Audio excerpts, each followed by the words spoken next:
భక్తి భాస్కర ప్రేక్షక మహాశయులందరికీ కూడా హృదయపూర్వకమైనటువంటి శుభాకాంక్షలు. ధర్మ సందేహాలు కార్యక్రమంలో ఒక ముఖ్యమైనటువంటి ప్రశ్నకు ఇవాళ నేను మీకు సమాధానం చెప్పాలి అని అనుకుంటూ ఉన్నాను.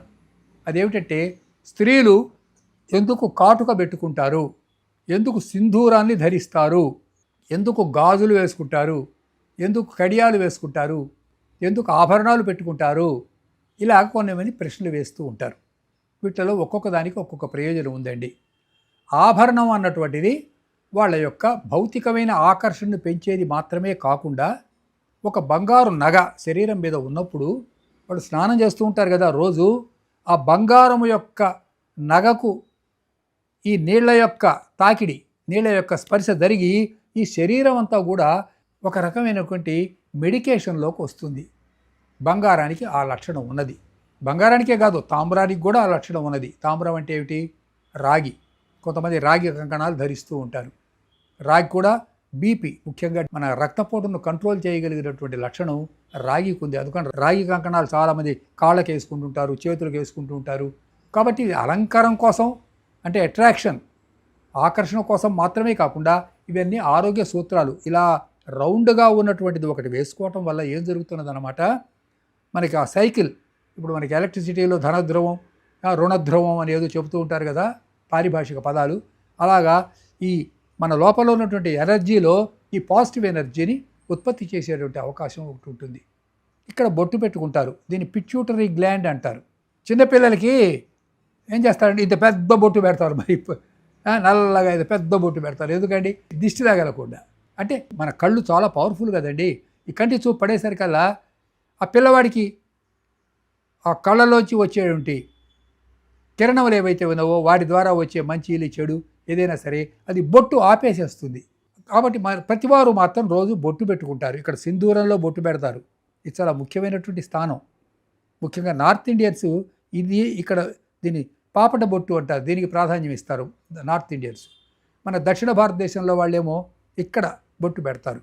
మూలాధార, స్వాదిష్టాన, మణిపూర, అనాహత, విశుద్ధ, ఆజ్ఞ, ఈ రెండు కనుబొమ్మల మధ్య భాగం ఇక్కడికి వస్తాయి అన్నమాట. నర్వస్ సిస్టమ్ అంతా ఇక్కడికి వస్తుంది. నాడీ మండలంలోంచి ఇడ, పింగళ, సుషుమ్న, ఈ నాడీ మండలం నుంచి అన్ని ఇలా వస్తాయి అన్నమాట. నాడులన్నీ పైకి వెళ్తూ ఉంటాయి, తలలోపలికి వెళ్తాయి నాడులు. మనకి ఎట్లయితే వైర్లన్నీ వస్తుంటాయో మన శరీరంలో కూడా వైర్లు ఉన్నాయి.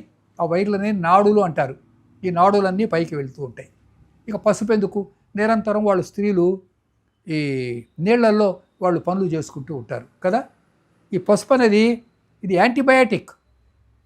ఇప్పుడు మీకు ఈ మెడిసిన్స్ చేసే వాటిల్లో ప్రధానంలోనూ కూడా టర్మరిక్ వాడతారండి. ఇది పూర్వం కనుక్కున్నారు.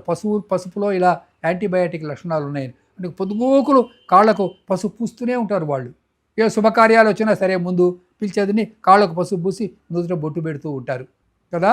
ఇది ఆచారంగా మారిపోయింది. రిచువల్ అంటారు. ఆచారం అంటే రిచువల్. ఇలా ఆచారంగా రిచువల్గా మారిన దాన్ని మనం అనుసరించడం వల్ల దీనికి మతం అనే పేరు పెట్టారు. మతం, దేవుడు అంటే కాస్త భక్తితో చేస్తారు. కానీ ఇవన్నీ ఆరోగ్య సూత్రాలు, సైంటిఫిక్గా చేస్తారు. కంటికి ఇక్కడ అంజనం పెట్టడం వల్ల రెటీనా జాగ్రత్తగా ఉంటుంది, చల్లగా ఉంటుంది, కళ్ళు చల్లగా ఉంటాయి. కళ్ళు చల్లగా ఉంటే ఎక్కువ కాలం మనకి దృష్టి రక్షింపబడడానికి ఆరోగ్యంగా ఉంటుంది. ఇట్లా మన వాళ్ళు స్త్రీలకే కాదు పురుషులకు కూడా వాళ్ళకి కావలసినటువంటి లక్షణాలు కొన్ని ఉన్నాయి. ఇట్లా ఈ ఆరోగ్య సూత్రాలు ఇట్లా భస్మం పెట్టుకుంటారు. ఆవు పేడతో చేసినటువంటి భస్మాన్ని కనుక ధరిస్తే కరోనా రాదు, బ్యాక్టీరియా రాదు శరీరానికి. అలాగే వైష్ణవులు అయితే వాళ్ళు ఇట్లా తిరుమణి వాళ్ళు ధరిస్తారు. శైవులు కనుకైతే వాళ్ళు విభూతి పెట్టుకుంటారు. ఇవన్నీ ఆరోగ్య సూత్రాలండి. మీకు దేవుడు సరే, పరలోకం, వీటి మీద నమ్మకం లేని వాళ్ళు కూడా మీరు సుఖంగా జీవించాలని కోరుకుంటే ఈ రిచువల్స్ను వదిలిపెట్టకూడదు. ఆచారకాండను ఎట్లా తిరస్కరిస్తారు? స్త్రీలకే కాదు, ఇది పురుషులకు కూడా వర్తిస్తుంది. అయితే ఇక్కడ జరిగింది ఏమిటంటే, వీటి అర్థాలు అంతరార్థాలు తెలియవు కాబట్టి వాటిని ఎగతాళి చేయటం, పరిహసించటం. అర్థం తెలుసుకోండి, వాళ్ళు ఎందుకు పెట్టారో ఇట్లా, వాటిలో ఉన్నటువంటి అంతరార్థాలు ఏమిటి. ఈ పండగల్లో ఉగాది నాడు వేప పచ్చడి తినండి అంటే, వేప పచ్చడి ఎందుకు తింటామండి, మేము కళాఖండే తింటాం అంటారు. కళాఖండ్ తినండి వద్దంటల్లే, కానీ కళాఖండ్ డయాబెటీస్ ఉన్నవాళ్ళు తినకూడదు. వేప పచ్చడే తినాలి. చేదు కాకరకాయ తినండి, రోజు కాకరకాయ తినాలి. అర్థమైందా? ఇట్లా వాటి అంతరార్థం తెలుసుకోండి. ఒకవేళ దగ్గర మూఢాచారం గూఢాచారం తెలుసుకోండి, మూఢాచారం అయితే వదిలిపెట్టండి. అయ్యా చాలా సింపుల్గా చెప్తున్నా. ఒకవేళ అది మూఢాచారం అయిందనుకోండి, దాన్ని మీరు పాటించవలసినటువంటి అవసరం లేదు. కానీ అందులో ఏదన్నా అంతరార్థం ఉంటే, గూఢాచారం కనుక అయితే మీరు పాటించండి, ధర్మాన్ని పాటించండి.